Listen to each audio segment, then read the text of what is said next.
Esta segunda edición ha estado a cargo de José Muñoz Ordóñez, quien ha consultado la tesis que presentó el profesor Russo en 1947 a la Universidad de San Marcos para optar el grado de doctor en filosofía. Pepe Muñoz a esta segunda edición ha añadido, como lo señala en el prólogo, párrafos de la tesis que fueron omitidos en la primera edición y que ayudan, afirma, a comprender pasajes difíciles del libro. Ha incluido, y lo señala, igualmente las conclusiones de la tesis que el profesor Russo omitió en la publicación. El libro consigna 54 conclusiones. El editor ha añadido numerosas y útiles notas, como le indica, que ayudan a entender mejor el texto del doctor Russo, ya que éste en ocasiones indica entre paréntesis el origen de las citas que acaba de hacer, pero la mayoría de veces esa referencia bibliográfica está ausente y solo sabemos de las citas por las comillas. Pepe Muñoz ha logrado identificar el origen de muchas citas, no de todas. Muy encomiable la labor del editor, pues en las notas completa referencias parciales que da el doctor Russo. Yo no he tenido oportunidad de consultar la tesis. En lo que respecta a los textos de Nietzsche que cita el doctor Russo, ha utilizado la traducción de Eduardo Ovejero y Mauri de la obra completa de Nietzsche en la editorial Aguilar. Ese dato lo consigna el editor. La edición que ha consultado José Russo, de acuerdo al editor, es la hecha en Argentina en 1947. Esa edición es en 10 tomos y ha sido muy criticada, no por ser en realidad incompleta, sino porque la traducción deja mucho que desear. No parece que el doctor Russo haya tenido a la mano los textos originales en alemán. En todo caso, nada dice al respecto el editor Muñoz, quien sin embargo consigna más de una vez el texto alemán en notas, que son de él. Muchos textos bíblicos los cita Russo en griego, sin poner la traducción, aunque siempre señala el versículo, lo que facilita poner la traducción castellana, como hace José Muñoz, que ha tenido el cuidado de consultar la traducción de Casiodoro de Reina, de 1569, que fue revisada por Cipriano de Valera en el año 1602. Esa es la Biblia que utilizan los evangélicos. Y además también la reciente, relativamente reciente, traducción de Bover y Canterac en la BAC, en la Biblioteca de Autores Cristianos. ¿Qué decir del libro del doctor Russo? En primer lugar, que es muy oportuna esta segunda edición, pues trata, sin duda, de un libro tan importante como inhallable. No hay prácticamente tema del pensamiento de Nietzsche que no haya sido tratado, expuesto y discutido por José Russo, de alguna manera. A partir de dos nociones fundamentales, como son la noción de moral y la noción de vida, se recorre un amplio espectro de la filosofía de Nietzsche. El libro está dividido en dos partes, que son los dos temas que indica el título. En la introducción se ven aspectos vinculados con la vida y la obra de Nietzsche. El tercer capítulo es una introducción donde se exponen los supuestos de la doctrina del eterno retorno, pieza fundamental en el pensamiento de Nietzsche.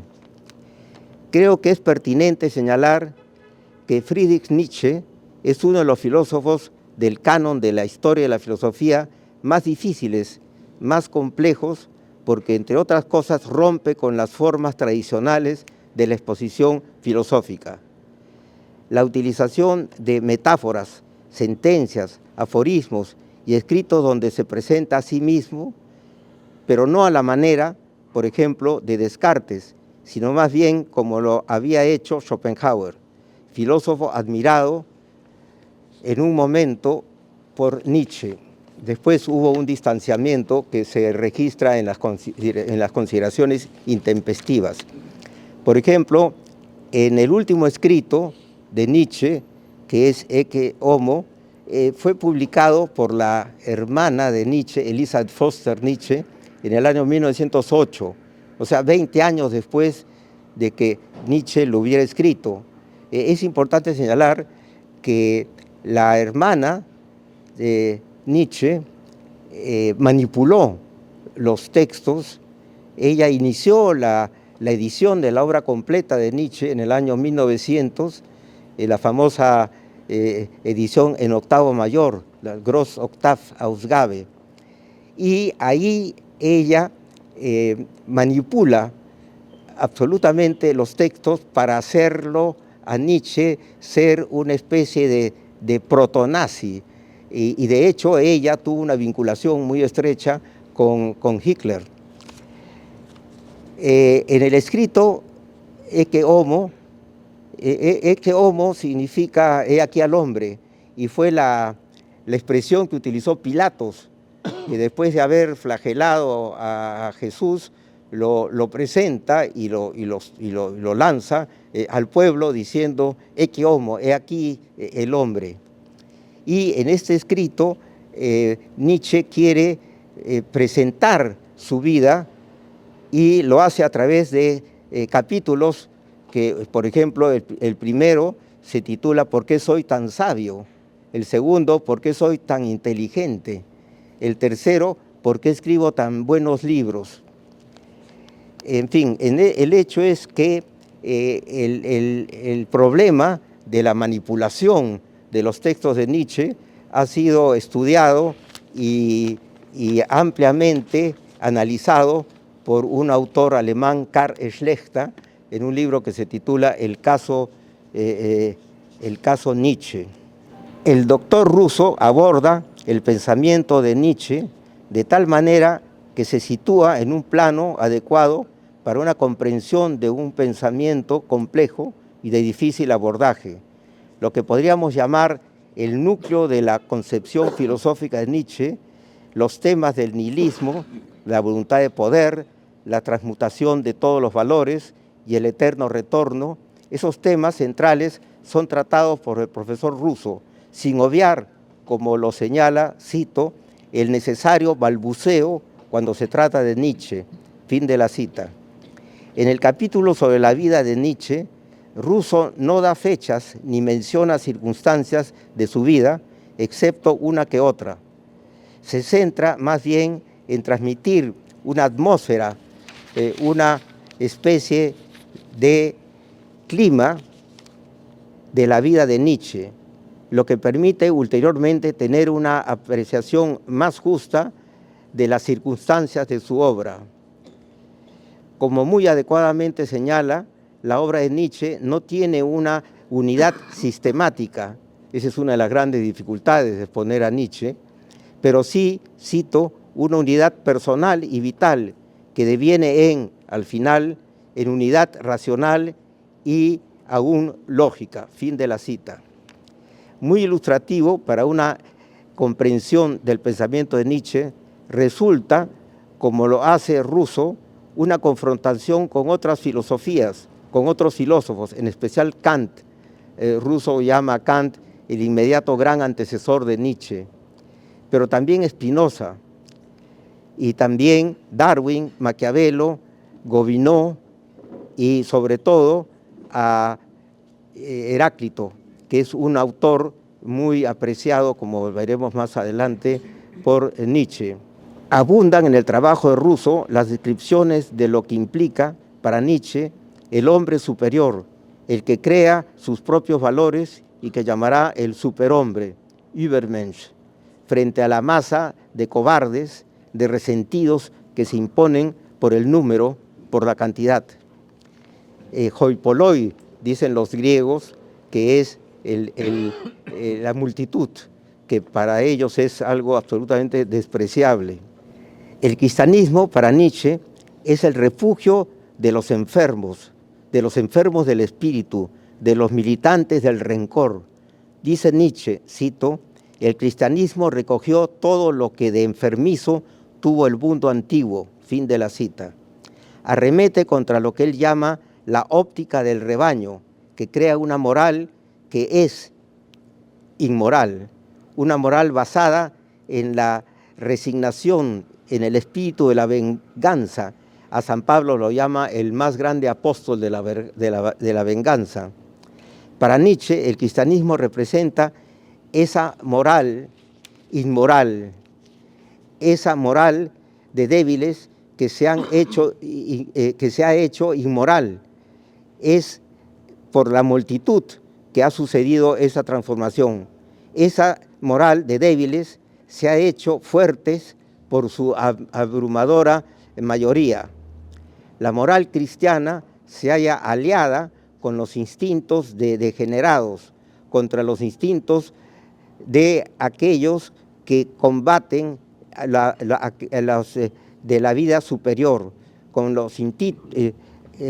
los instintos de aquellos que defienden la superioridad. Considera a Pascal, por ejemplo, Nietzsche, la víctima más instructiva del cristianismo. Frente a esa actitud consagrada por el cristianismo, expresada sobre todo en el Nuevo Testamento, se levanta la figura del superhombre. Es eso un tema muy debatido, es decir, saber qué es o qué implica para Nietzsche ese superhombre. El doctor Russo discute ese problema en el capítulo 7 de la segunda parte.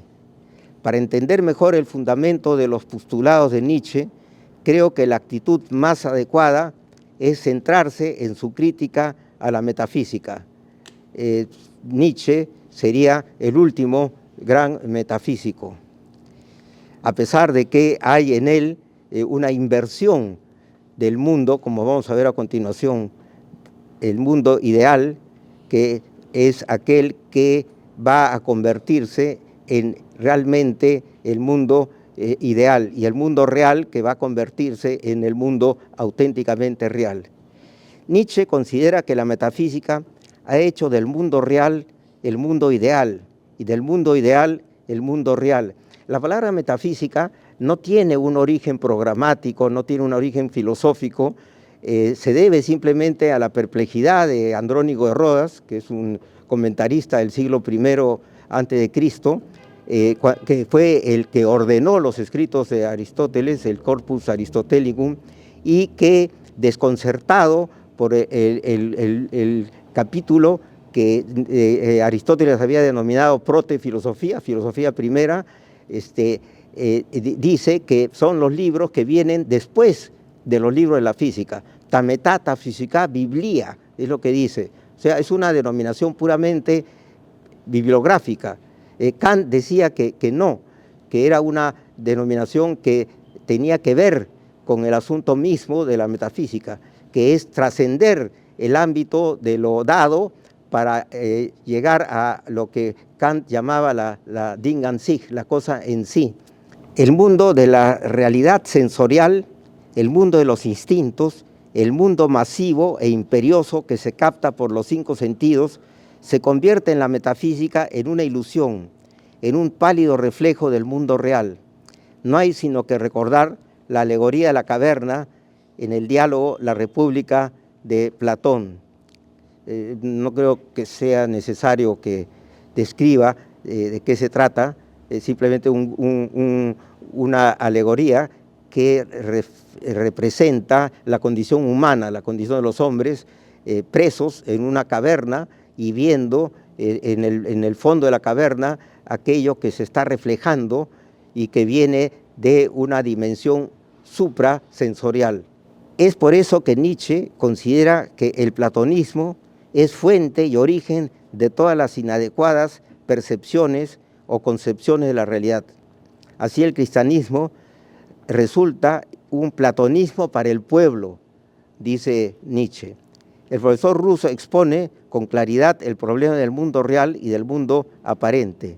Nietzsche quiere recuperar la contundencia de la realidad, lo que Merleau-Ponty llamaba la primacía de la percepción y todo lo que eso implica. Obviamente que la metafísica surge de un problema real, expresado desde diversas perspectivas. En los diálogos, por ejemplo, de Platón, ¿cómo explicar los juicios que cotidianamente hacemos respecto a, por ejemplo, un acto justo?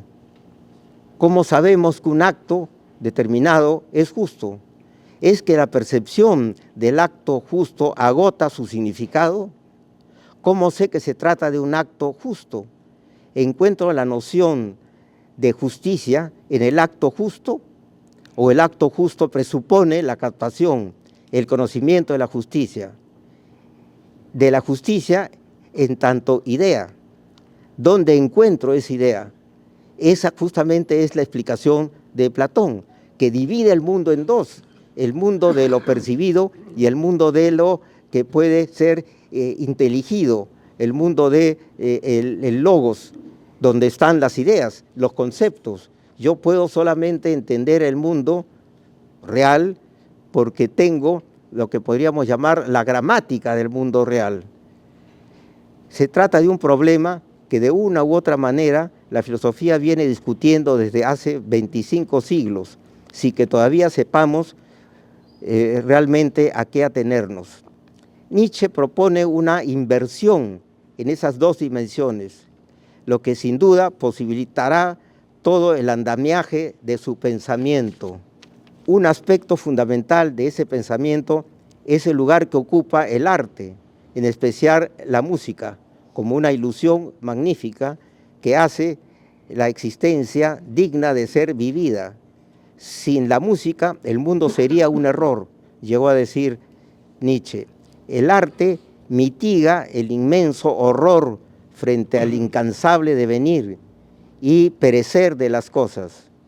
El carácter absurdo y espantoso de la existencia se hace llevadero gracias al arte, suprema ilusión, bella ilusión, mentira sublime.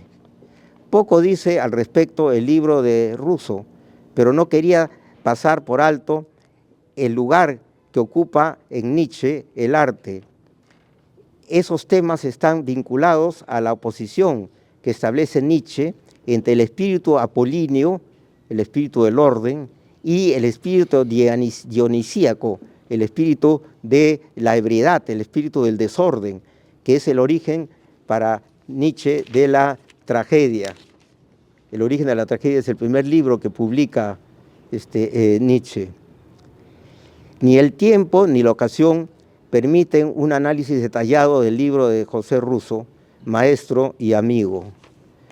Podemos apuntar algunos temas que pueden dar una idea de la riqueza de este libro, en el cual el doctor Russo muestra un manejo muy libre y profundo de la filosofía de Nietzsche, al cual critica en algunas oportunidades.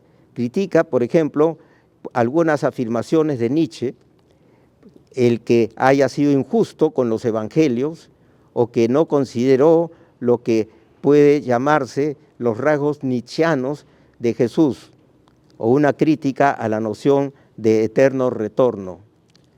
Muy sugerente es la explicación del nihilismo gnosiológico y del nihilismo axiológico.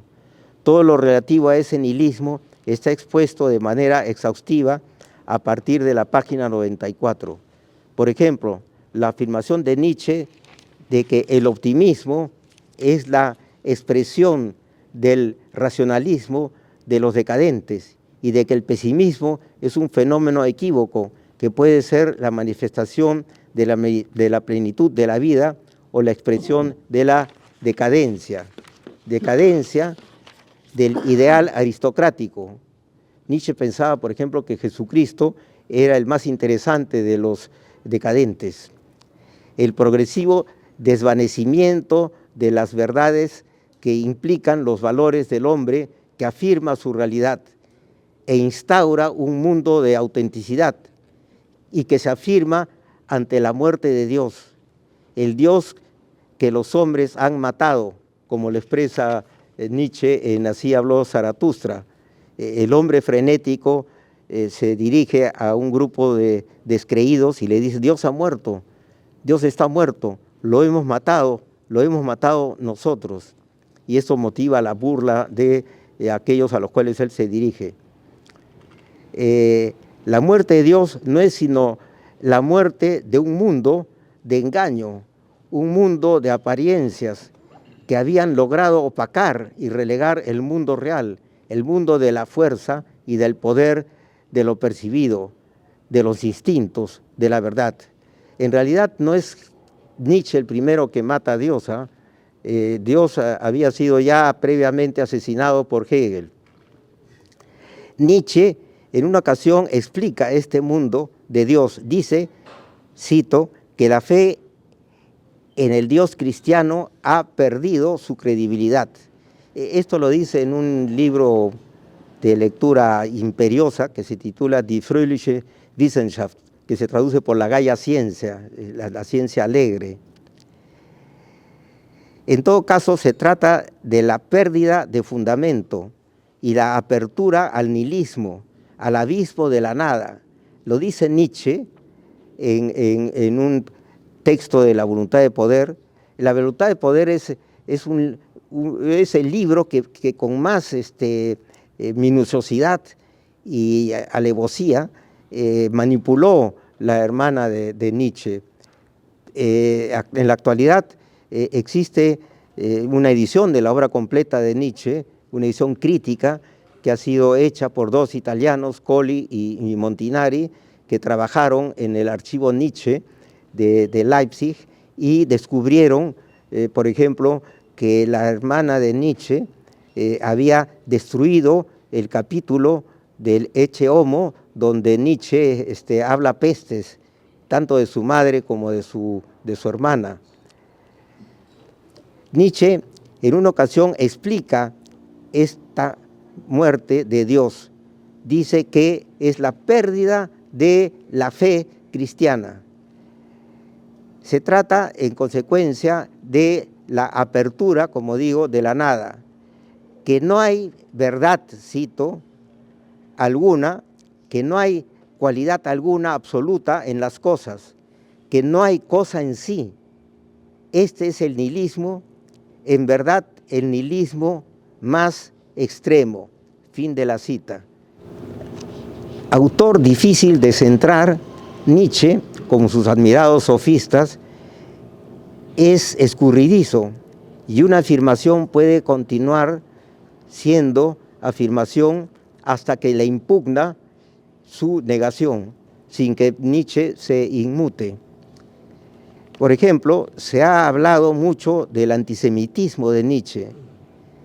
Quedarse con ese juicio de valor es ignorar que en múltiples pasajes hace el desmesurado elogio del pueblo judío, así como critica a los alemanes y elogia a los alemanes, critica a los franceses y elogia a los franceses.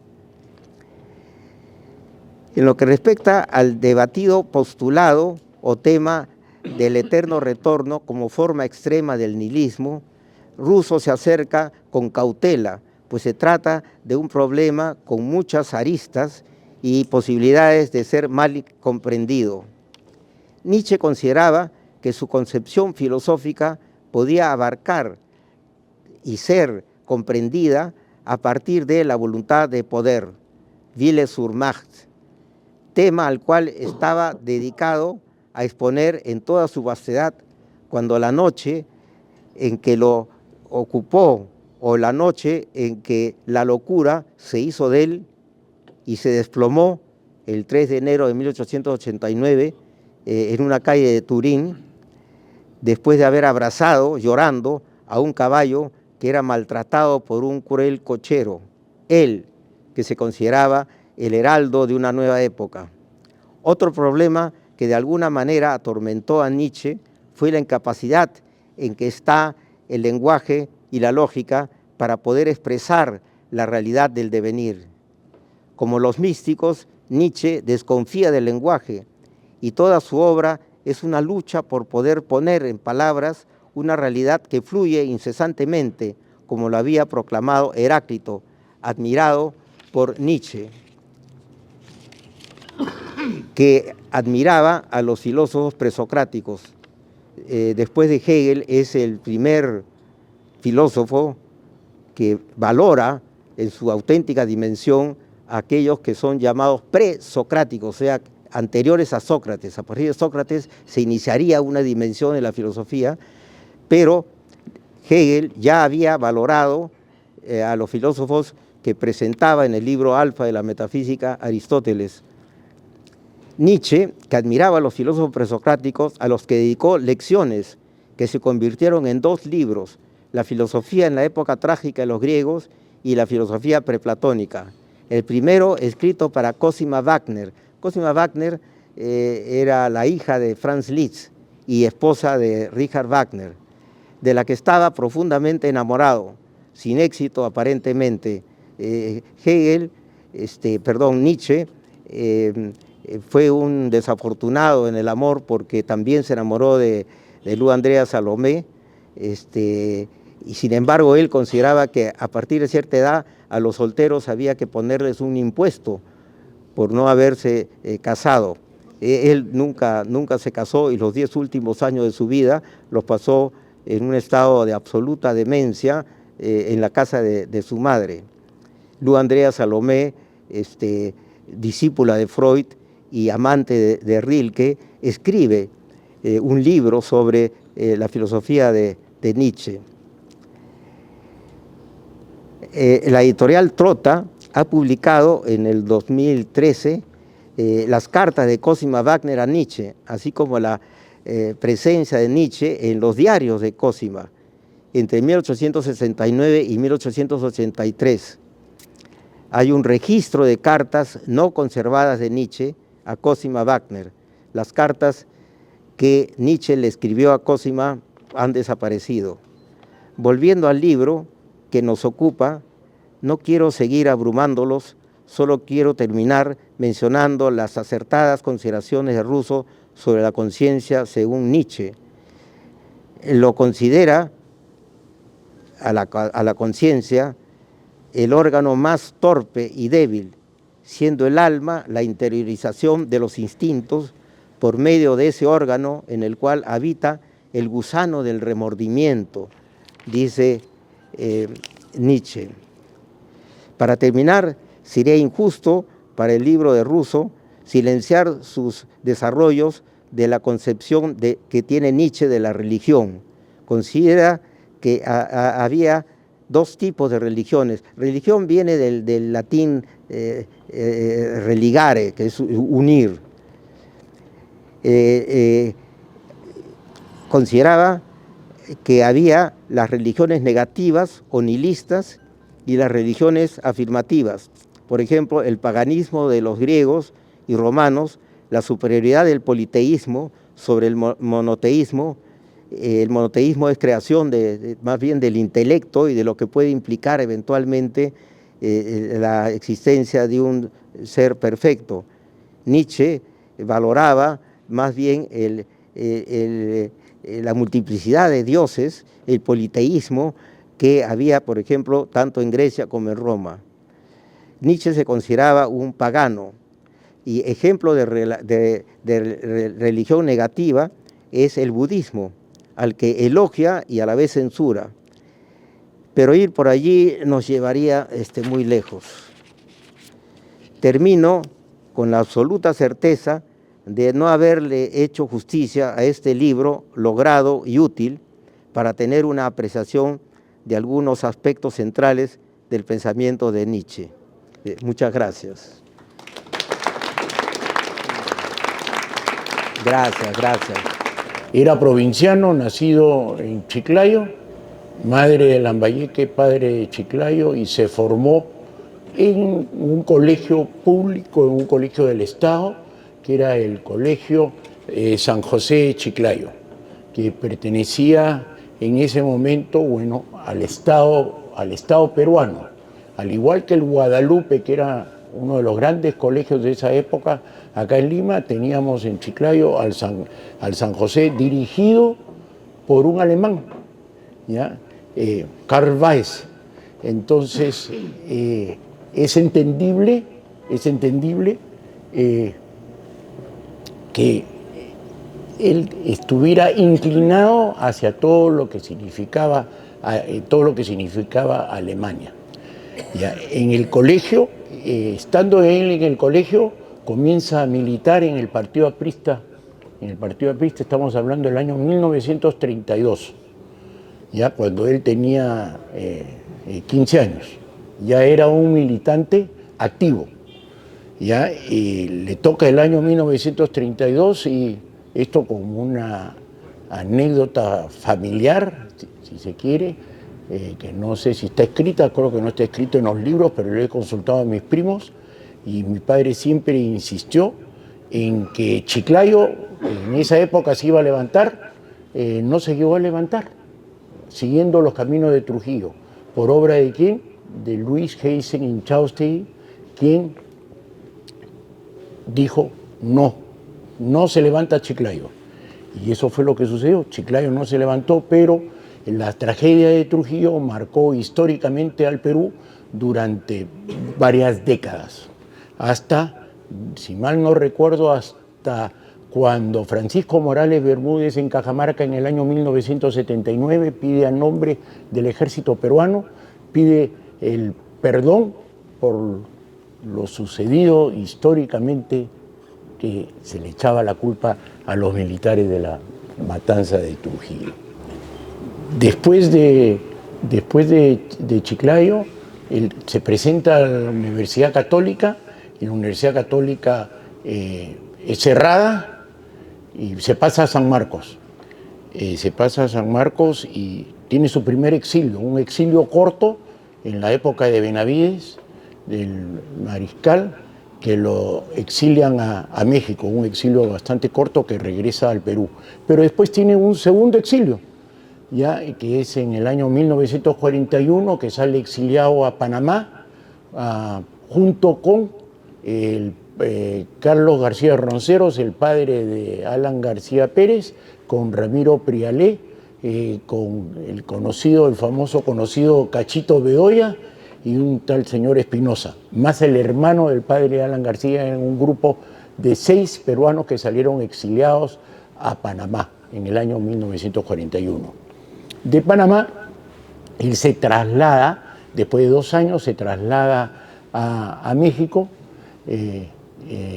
donde él logra ser presidente de la Federación de Estudiantes Latinoamericanos, mientras que Luis Echeverría Álvarez, quien después iba a ser presidente de México, era presidente de la Federación de Estudiantes Mexicanos. El vicepresidente de mi padre era en ese entonces Ernesto Cardenal. Entonces viene la apertura democrática del año 45 y mi padre regresa José Russo, regresa acá al Perú y asume la Secretaría General del Ministerio, de lo que era en ese entonces conocido como Ministerio de Hacienda, que lo dirigía Manuel Vázquez Díaz, porque él en México había estado estudiando economía. Y paralelamente, él termina siendo abogado, como veremos, ¿ya? Y practicó en el estudio del famoso Barandiarán. Esto fue entre el año 1945 y 1948. Y paralelamente seguía sus estudios de filosofía, ¿ya? Y llega en el año 1947, a los 30 años de edad, que presenta sus 3 tesis. Entre el 47 y el 48 presenta 3 tesis. 2 de filosofía, una de ellas es el Premio Nacional del Fomento de la Cultura Javier Prado, ya, que es el que nos ha honrado la editorial Abraham Valdelomar con la segunda reedición. ¿ya? Y presenta además su tesis de bachiller de Derecho. Tesis de bachiller de Derecho que vale la pena hacer un paréntesis, que ha sido publicada recientemente por la Universidad Ricardo Palma, y que le quedamos nosotros agradecidos a Iván Rodríguez, que en paz descanse, el rector de la Universidad Ricardo Palma, que decidieron ellos publicar el libro de convertirlo en libro, ¿no? La tesis de bachiller, que tiene una parte introductoria, un prólogo por parte de mi amigo que se encuentra acá, Francisco Miro Quesada Arrada. Este libro ha sido presentado hace 3 meses atrás. Bueno, entonces estamos en el año 1948 y sale exiliado. Con motivo del golpe de Estado de Manuel Alegría, sale exiliado a México, donde, como resultado de ese exilio, que sale casado, estaba casado con Teresa Checa Solari, que era una persona aprista también, aprista y de sensibilidad social, porque, en fin, ella se dedicaba al tema de los comedores populares en ese entonces. Y salen exiliados a México, donde obviamente nazco yo, nací en México, y al poco tiempo de México, de su exilio, se pasa a Guatemala.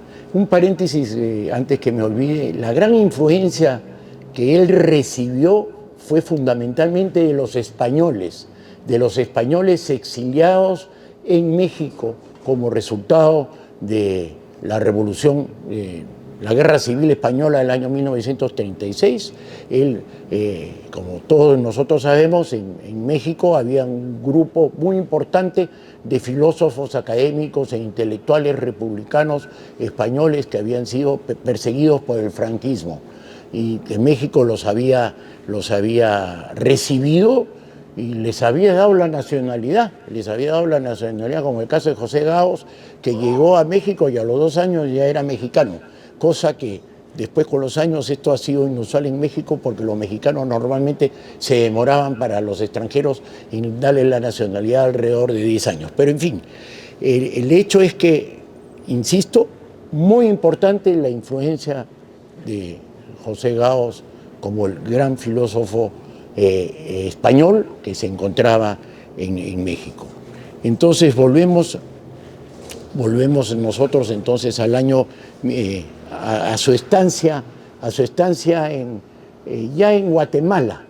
Ya en Guatemala él estaba en México enseñando y estudiando, pero lo llama Luis Alberto Sánchez, que se encontraba en esos momentos exiliado en Guatemala, y le dice pues para que vaya a Guatemala para poder enseñar en la universidad filosofía antigua, ya reemplazando la cátedra de un guatemalteco llamado Rolls Bennett, que este señor Rolls Bennett fue el primer subsecretario general de Naciones Unidas en la época de Dután, ya un guatemalteco, y mi padre honradamente estuvo ahí en Guatemala, y es en este país donde, además de poder enseñar en la universidad, era un lugar que había recibido a varios miles de peruanos exiliados en ese entonces.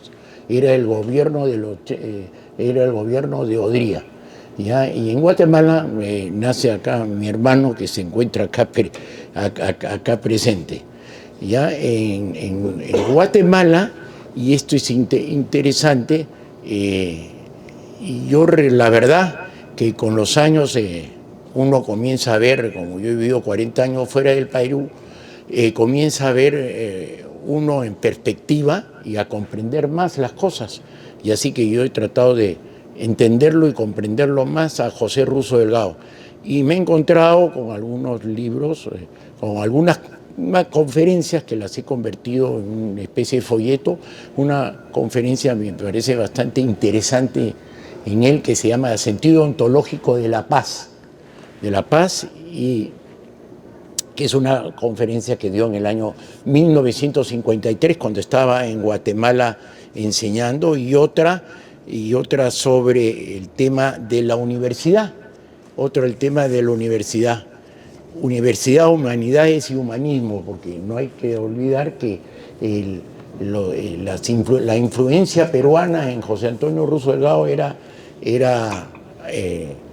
González Prada, Víctor Raúl Ay de la Torre, José Carlos Mariátegui y Víctor Andrés Belaúnde, ¿no? Como los grandes pensadores del siglo pasado. Y además influyó mucho en él el Grito de Córdoba del año 1918. O sea que fue trastornó, digamos, América Latina en lo que respecta al sentido de lo que es la universidad. Ojalá que tuviéramos hoy por hoy otro Grito de Córdoba, ¿no? Que capaz no nos haría daño a la luz de todo lo que está pasando en el Perú con las universidades. ¿Ya? En fin, pero ese es otro tema. ¿Ya? Entonces, en Guatemala comienza su parte religiosa, comienza a acercarse a la religión, comienza a tener una mayor cercanía a Dios y cercanía a lo que significaba en ese momento la religión. Y coincide con su renuncia formal al Partido Aprista Peruano, que había sido militante desde los 15 años y renuncia en el año 1954. ¿Y por qué renuncia en el año 1954? Por varias razones. Entre ellas, porque, por lo que yo recuerdo, lo que hemos conversado, porque las ansias de libertad y las ansias de no pertenecer a una, llamémosle, una institución, un partido que era jerarquizado y muchas veces tenía que uno seguir los escalones, y él lo que quería era, obviamente, su libertad para poder trabajar y dedicarse a la filosofía y comenzar a pensar más en Dios. Esto es en Guatemala, y pasa de Guatemala, pasa en el año 1955 a trabajar a Naciones Unidas. Se presenta a Naciones Unidas y gana un concurso, ¿ya? Y se va a Naciones Unidas como intérprete. Y habían un grupo de peruanos ilustres, donde estaba Emilio Westphalen, estaba José Antonio Encinas, estaba Pepe Pareja, José Pareja Basoldán, estaba Ricardo Luna el bueno, no el malo. Después, ¿cómo se llama? Estaba aquí más, que yo recuerde, viviendo y trabajando en Nueva York en el sistema de Naciones Unidas. Para esto es interesante decir que también otro de los peruanos que ganó el concurso desde Guatemala, y eran los primeros peruanos que ganaban concurso para entrar a Naciones Unidas, fueron José Russo Delgado y Andrés Tausen Ezcurra, que fueron como traductores a Naciones Unidas. Entonces, en Naciones Unidas, él se hace amigo de una señora llamada Day. ¿Quién era Day? Es acá donde viene la parte religiosa y la parte católica de él, la parte que va a florecer después del año 1981. Había una revista que se llamaba el Catholic Worker, que era un semanario, primero era cada 15 días, después creo que terminó siendo semanario. Catholic Worker, que era un movimiento que agrupaba a los católicos progresistas en los Estados Unidos, y fundamentalmente había sido creado este movimiento había sido creado en el año 1933 para preocuparse de ¿quién? Para los desamparados y los pobres de Nueva York, que como ustedes se pueden imaginar, en el año 1936 o 33, en plena crisis, la crisis mundial, lo que era Nueva York en ese entonces, ¿no? Entonces, esta señora D, yo recién he venido a descubrirla, no la conocía, está en proceso de canonización. Está en proceso de canonización desde hace pocos años. Y Benedicto XVI, ¿cómo fue que la calificó? Acá he apuntado yo, Benedicto XVI se refirió a ella como el modelo de conversión. Y el Papa Francisco se refirió a ella en 2 oportunidades en su discurso ante el Congreso de los Estados Unidos. Así que esta señora, el Catholic Worker, que yo recibía, yo me acuerdo que yo hojeaba de criatura este periódico, el Catholic Worker, que llegaba en inglés a mi padre, y yo, obviamente por curiosidad, lo leía. Entonces, en fin, esto es una parte importante de la religiosidad de José Antonio Russo Delgado, que va a florecer años después. Cuando él regresa al Perú, cuando Naciones Unidas le dice para que se vaya a Ginebra para ser jefe de los traductores en Ginebra, y le viene la propuesta de Luis Felipe Alarco para que venga a reemplazar a ¿cómo se llama nuestro amigo? El filósofo, siempre se me va, el cajamarquino. Mariano Iberico Rodríguez, ya, y se venga al Perú. Mi padre decide venir al Perú a reemplazarlo a Mariano Iberico. Entonces llega acá a San Marcos y se dedica solamente a la filosofía. Se dedica a la filosofía hasta su muerte. Y conversábamos con Fico que creo que la mejor definición, si valdría la pena, era un hombre estoico, ¿no? Yo creo que esa sería la mejor definición. Aparentaba ser tímido o huraño, pero no, era un estoico dedicado solamente a la filosofía, y ahí está su obra, la obra que son alrededor de 15 libros ya publicados, en vida alrededor de unos 8, y después póstumos. El que yo recuerdo con mucho cariño es el que presentó su gran amigo, con el que renunció junto al APRA, que era Alfonso Barrante Lingán, que lo presentó en el año 2000 en la Universidad de San Marcos, el libro sobre logos, ¿no? Ya, inclusive hay una anécdota, que Alfonso Barrante Lingán, cuando era alcalde, le entregó las llaves de la ciudad, pero mi padre le dijo, con una condición: yo no estaba en el Perú, en forma reservada y secreta. Un grupo de 5 personas, al cual le entrega la llave de la ciudad, ¿ya? Porque además eran muy amigos, y Alfonso Barrantes había sido inclusive alumno de él. ¿Ya? Entonces, 1981 viene el golpe, como a todos en la vida nos viene de una u otra forma. Él con 4 hijos, su hijo menor, que vivía conmigo y que iba a ser diplomático, vivía conmigo en el Brasil, se mata lamentablemente en un accidente de auto en enero del año 1981. Y obviamente la muerte de un hijo a cualquier ser humano lo trastoca, pues, ¿no? Y obviamente eso fue un golpe muy duro para él, donde comienza su actividad religiosa a incrementarla, ¿no? Y comienza a volverse un practicante católico, que había estudiado el catolicismo desde la época de Sócrates y Aristóteles, que habían tenido una influencia muy importante con el cristianismo, ¿no? y con el catolicismo.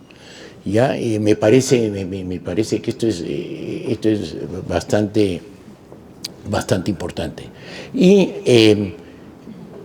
en el año 1997, bueno, él fallece y antes de fallecer, 3 o 4 meses, me pide que por favor publique todas sus obras. Entonces, por eso ahora entro yo a la última etapa, que es lo después de su fallecimiento.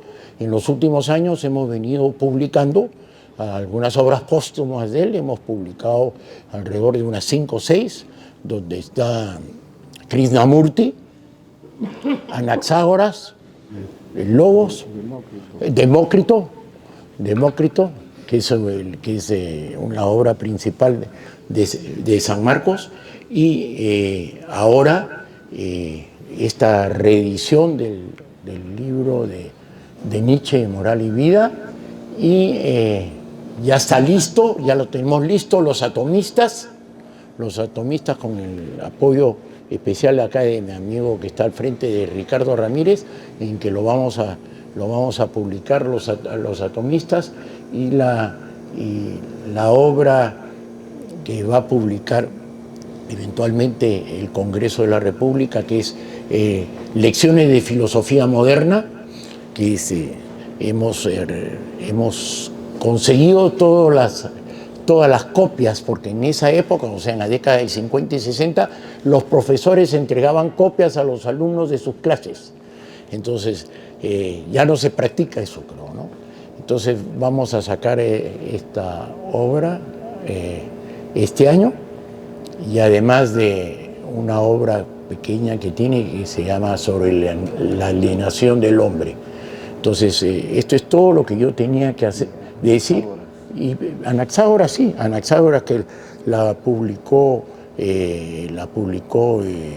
nuestro buen amigo Marco, Academia de la Lengua, la publicó cuando estaba el presidente de la Academia de la Lengua, Marcos Martos, que lamentablemente no ha podido venir, es un gran amigo. ¿Ya? Así que esto es todo lo que tenía que decirles para que traten de comprender un poco la figura de este hombre. Obviamente hay más cosas que se pueden decir, capaz alguna anécdota que va en relación a la corrupción que se está viviendo hoy día en todos los estratos del país. Hay una anécdota que yo me río mucho y que me gusta a veces contarla, y con esto quiero terminar para no aburrirlos. En la década del 60 yo era alumno de mi padre en San Marcos, cosa que doy gracias a Dios, porque eso de que un hijo sea alumno de su padre no es frecuente. Entonces, lecciones generales de psicología era el curso de los cachimbos en esa época, que ya no es curso básico, y mi padre me regala el libro, ¿no? Me regala el libro, ¿no? Me dice, esto es para ti. Es un libro que fue Premio Nacional de Fomento de la Cultura en 1962, Alejandro Deusta, y me dice la frase, ¿no? Para que digas la verdad, y de esa forma estarás más cerca de Dios. O sea, siempre Dios estaba presente en su mente. Y la anécdota es esta, muy simple. Como él era muy estricto, jalaba a muchos estudiantes. Habían estudiantes que podían repetir una vez, pero ya 2 veces no podían repetir. Y llegaba un momento que llegó a tener hasta 300 estudiantes. Y un día en la casa, mi madre le toca la puerta, y era una señora que le traía un pavo de chacra para regalo para mi mamá. Mi mamá ingenuamente recibe el pavo. Entonces llega mi papá de clases y dice, ¿y ese pavo? Y lo ha traído esta señora, que su hijo es alumno de psicología. Ya era alumno de psicología, desaprobado por 2ª vez. Y mi papá agarró el pavo y lo tiró por la ventana. Así que, en fin, yo les agradezco a todos ustedes la presencia y el hecho que me hayan podido escuchar. Muchas gracias.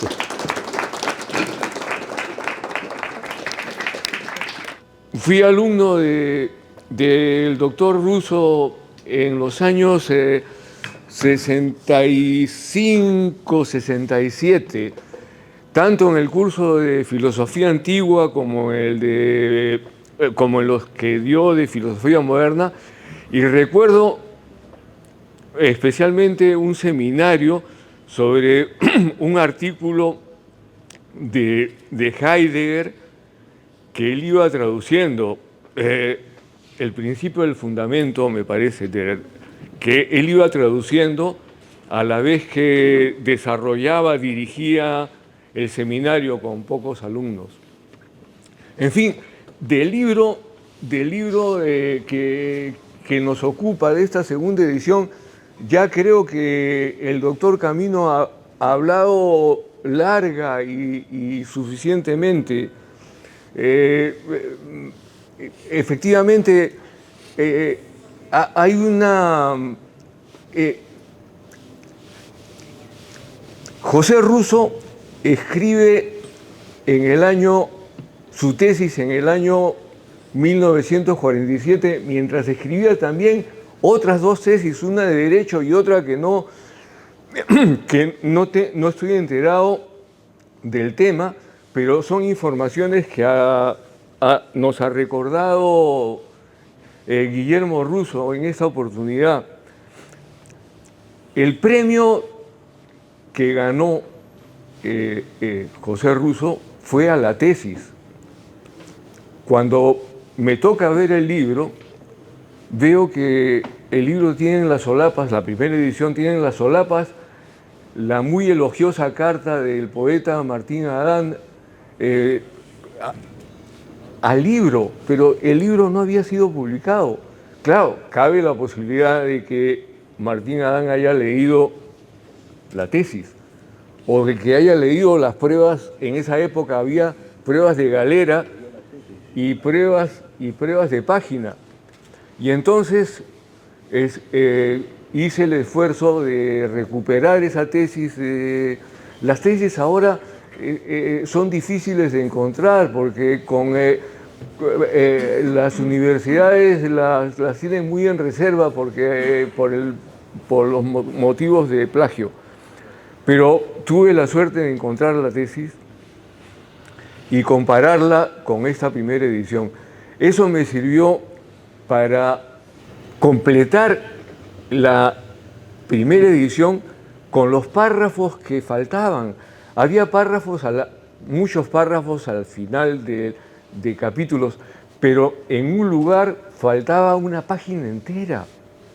Y entonces yo pensé, esto es algún error de imprenta. Y entonces las puse todas.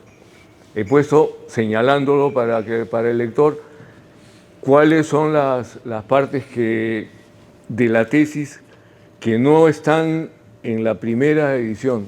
Luego, también lo que pude hacer en esta segunda edición es completar las citas textuales que José Russo no había señalado, y había también algunas que faltaban, otras que en eso me ayudó una conversación con Federico Camino, en las cuales era probable que José Russo haya leído una cita, o sea, era una cita de citas, y entonces no era exactamente el texto de Nietzsche el que estaba reproduciendo.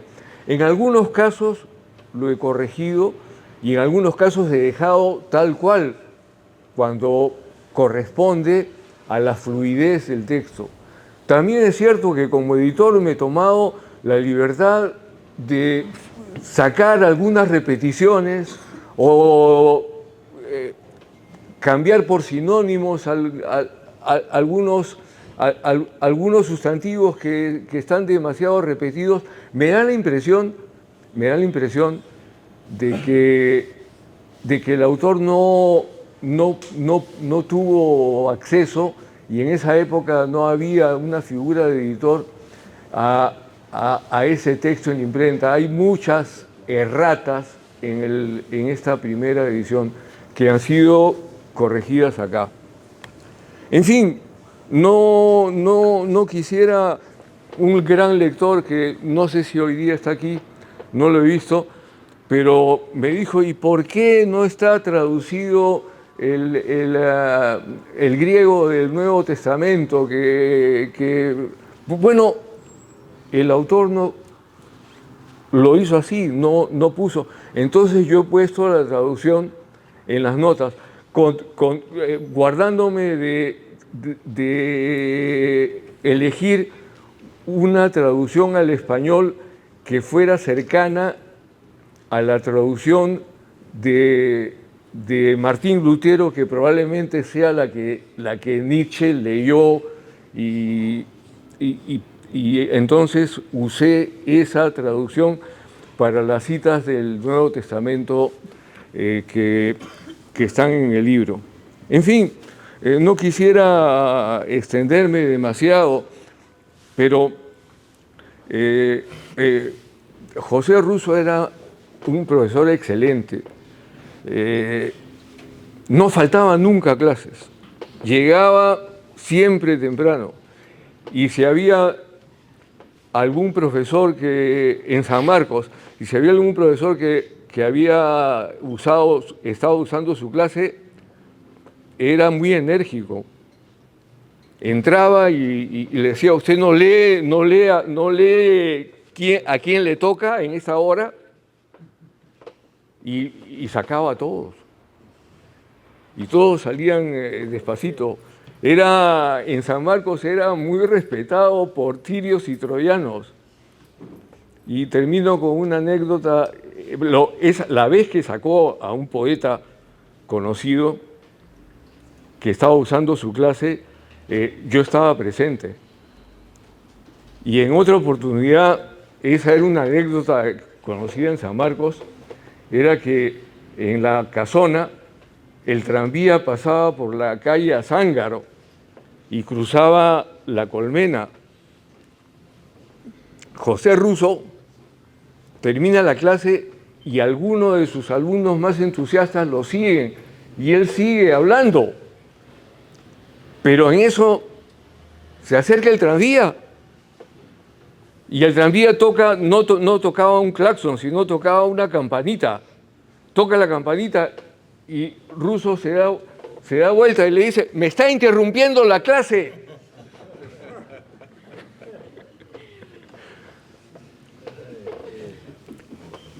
Bien, yo creo que acá termino porque, en fin, tengo otras notas. Por ejemplo, bueno, quizá decir que Nietzsche fue...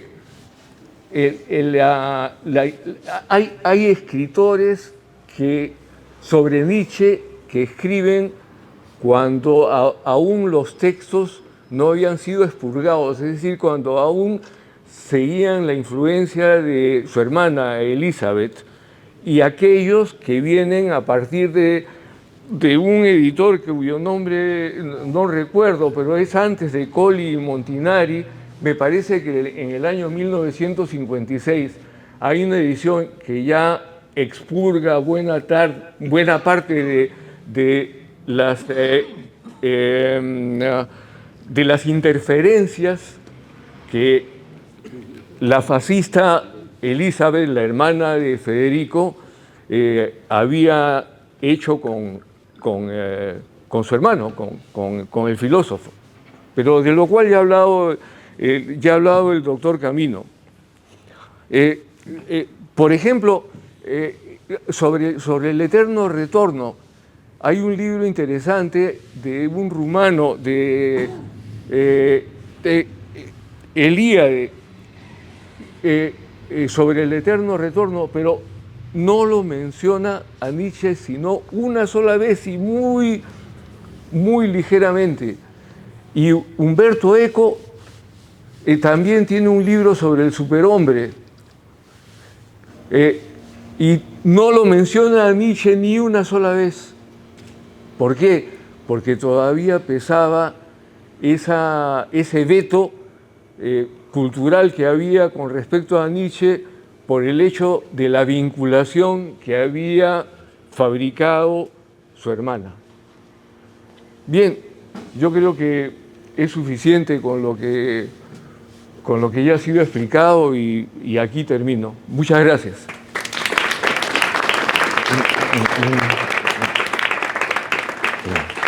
Bueno, yo sí voy a ser breve.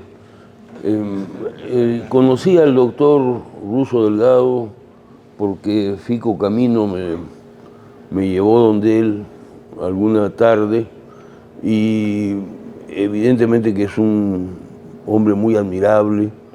La filosofía universitaria, para no decir académica, porque prefiero esa frase, la filosofía universitaria, la que se da en las universidades, por supuesto no en esas cosas que hoy día pasan por universidades, sino en las auténticas, en las que hay una búsqueda de pensamiento, en fin. A mí me agrada mucho ver que estamos presentes, ¿no? Los universitarios que hemos leído, que hemos tratado de estudiar, de acercarnos a las grandes cosas, y uno de esos grandes autores es sin duda alguna Nietzsche, ¿no? Un inspirador total, ¿no?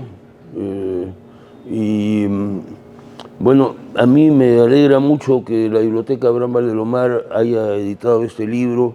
Le agradezco a Pepe Muñoz que se haya tomado el trabajo, porque en realidad sí ha sido, como me decía Fico hace un rato, ha sido mucho trabajo el que se ha tomado, de repente excesivo, ¿no? Pero creo que ha salido un libro interesante y que hará pues que tanto el doctor Russo como Nietzsche tengan más lectores en el futuro.